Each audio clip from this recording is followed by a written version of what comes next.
महाराष्ट्र के शहरी और ग्रामीण भागों में रसोई गैस की लड़ाई मुख्य कार्यालय पहुंची है। बता दें कि खास करके यहां पर जो एलपीजी के जो एजेंसी चालक होते हैं, खास करके उनकी लड़ाई मुख्य कार्यालय पहुंची है। उन्हें पड़तालित करने की आखिर क्या बातें हैं, जानते हैं इस पूरी रिपोर्ट में।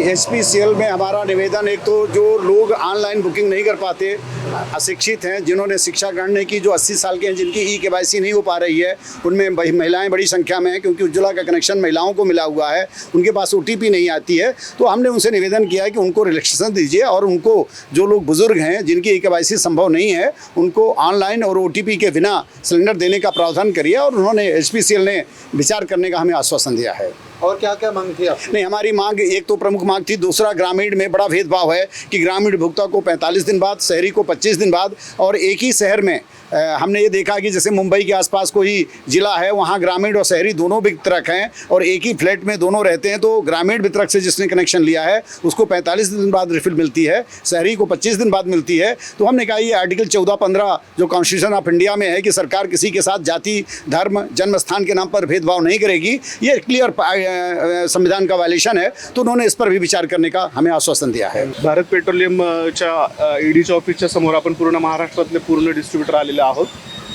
जेणेकरून पूर्ण जिल्ह्यामधनं 2-2 प्रतिनिधी आपल्या इकडं उपलब्ध झालेले आहेत। लढाई असोसिएशनच्या मार्फत आपण कोरोना काळामध्ये असेल किंवा आता ह्या युद्धजन्य परिस्थितीमध्ये असेल, आपण सामान्य ग्राहकांना इकडं सेवा देण्यासाठी कार्यरत आहोत। आणि अशा परिस्थितीमध्ये आपल्याला कंपनीकडनं सप्लाय व्यवस्थित येत नाही आहे। त्यानंतर आपल्या कस्टमरकडनं आमच्या स्टाफला मारहाण वगैरे होती किंवा डिस्ट्रीब्युटर्सला त्रास होतो आहे, आवडच्या भाषेत शिवीगाळ वगैरे केली जाते। पण कंपनी प्रशासनाचं ह्या गोष्टीकडे अजिबात लक्ष नाही आहे। उलट आम्ही ग्राहकांची सेवा करून जर आम्हाला पेनल्टीज वगैरे जर लागत असेल कुठल्याही न केलेल्या चुकींची, तर त्याच्या बाबतीत आम्ही एक मागणींचं निवेदन देण्यासाठी इकडं भारतच्या ईडीच्या ऑफिसला आलेलो आहेत। मुंबईकडनं आमचे कुणाल अग्रवाल आहेत, ते बोलतील।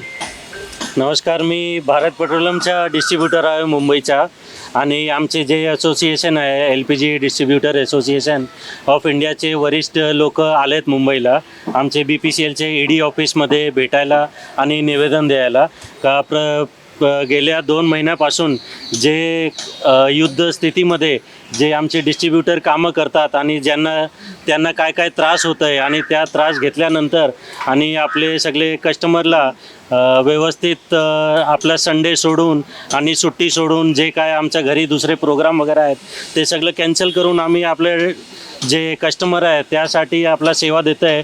तरी पण लहान मिस्टेकसाठी किंवा कुठला मिस्टेक नाही असला तरी पण जे कुठले आमचे डिस्ट्रीब्युटरला हे कोणाला सस्पेंड केलं आहे, कोणाला पेनल्टी लावलेला आहे, तर आम्ही हेच निवेदन द्यायला आलो आहे का एकदा तुमच्या जे काय सिस्टम आहे त्याला एकदा परत तुम्ही त्याच्यावर विचार करून आणि जे हे पेनल्टी लावलेली आहे ऑलरेडी त्याला पण मागे घ्या आणि पुढं पण पेनल्टी लावू नका।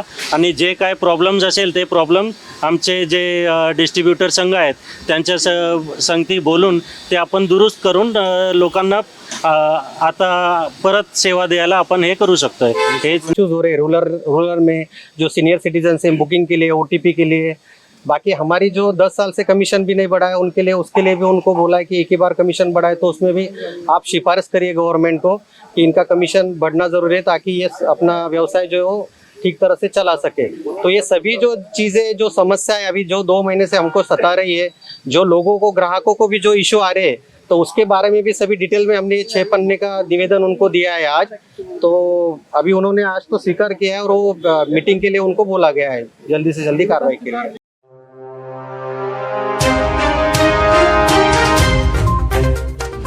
हमें लाइक करें। मुंबई और महाराष्ट्र से जुड़ी हर खबर के लिए STV न्यूज को सब्सक्राइब करें, बेल आइकॉन को प्रेस करें और पाएं ताजा तरीन खबरें।